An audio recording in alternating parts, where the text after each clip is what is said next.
படுகொலை செய்யப்பட்டு அவருடைய பிரேத பரிசோதனைக்கு அவருக்கு அஞ்சலி செலுத்திக் கொண்டோம். அவருடைய குடும்பத்தினருக்கும் பகுஜன் சமாஜ் கட்சியை சார்ந்த நிர்வாகிகளுக்கும் அவர்களுடைய உற்றார் அனைவருக்கும் என்னுடைய ஆழ்ந்த இரங்கலை தெரிவித்துக் கொள்கிறேன். சமூக சேவையில் ஈடுபட்டு பல இளம் வழக்கறிஞர்களை உருவாக்கிய சகோதரர் திரு ஆம்ஸ்ட்ராங் அவர்கள், அப்படிப்பட்ட சமூக சேவை செய்த ஒரு சகோதரர் சமூக விரோதிகளால் படுகொலை செய்யப்பட்டிருக்கிறது ஒரு பேர் அதிர்ச்சி. இப்படிப்பட்ட இந்த பேர் அதிர்ச்சி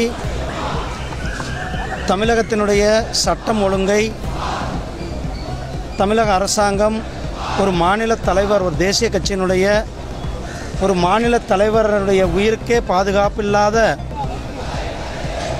ஒரு மாநிலமாக, குறிப்பாக சென்னை மாநகரத்தில் இருந்து கொண்டிருக்கிறது. கடந்த 2 மாதங்களுக்கு முன்னால் காங்கிரஸ் கட்சியை சேர்ந்த ஒரு மாவட்ட தலைவர் அவர்கள் படுகொலை செய்யப்பட்டார்கள். அதனுடைய குற்றவாளிகள் இன்னும் கைது செய்யப்படவில்லை. அதே தொடர்ந்து இன்றைக்கு தமிழ்நாட்டில் அதிமுகவினுடைய நிர்வாகி ஓட வெட்ட கொல்லப்பட்டார்கள். கள்ளக்குறிச்சியில் கிட்டத்தட்ட 70 பேர்.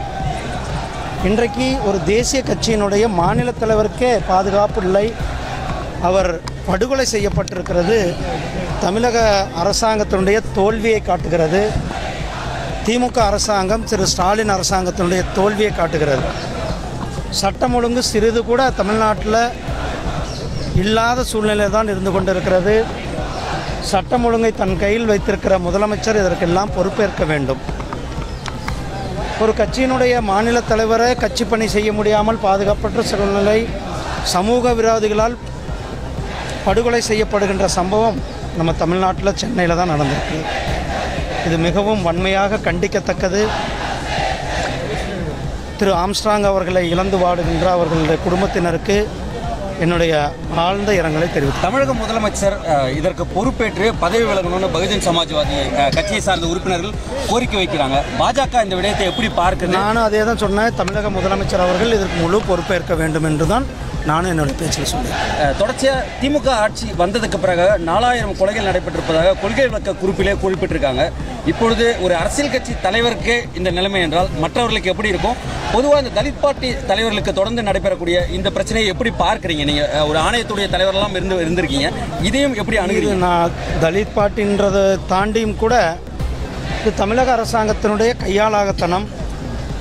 தமிழக அரசாங்கம் சட்ட ஒழுங்கை துளி கூட அவர்கள் மதிக்கவில்லை, சட்டம் ஒழுங்கை பராமரிக்கவில்லை என்பதுதான் இது காட்டுகிறது. ஒரு கட்சியினுடைய, தேசிய கட்சியினுடைய ஒரு மாநில தலைவரே படுகொலை செய்யப்படுங்கிற அளவுக்கு தான் சட்டம் ஒழுங்கு சந்தி சிரித்து கொண்டிருக்கு. சிபிஐ விசாரணை இருந்தால் தான் முறையாக விசாரணை இருக்கும். மாநில அரசை நாங்கள் நம்பலன்னு சொல்கிறாங்க. தமிழ்நாடு அரசாங்கம் இந்த வழக்கை சிபிஐ கொடுக்கணும். மேலும் இது போன்ற செய்திகளை உடனுக்குடன் தெரிந்து கொள்ள விடியல் செய்திகள் யூடியூப் சேனலை சப்ஸ்கிரைப் செய்யவும்.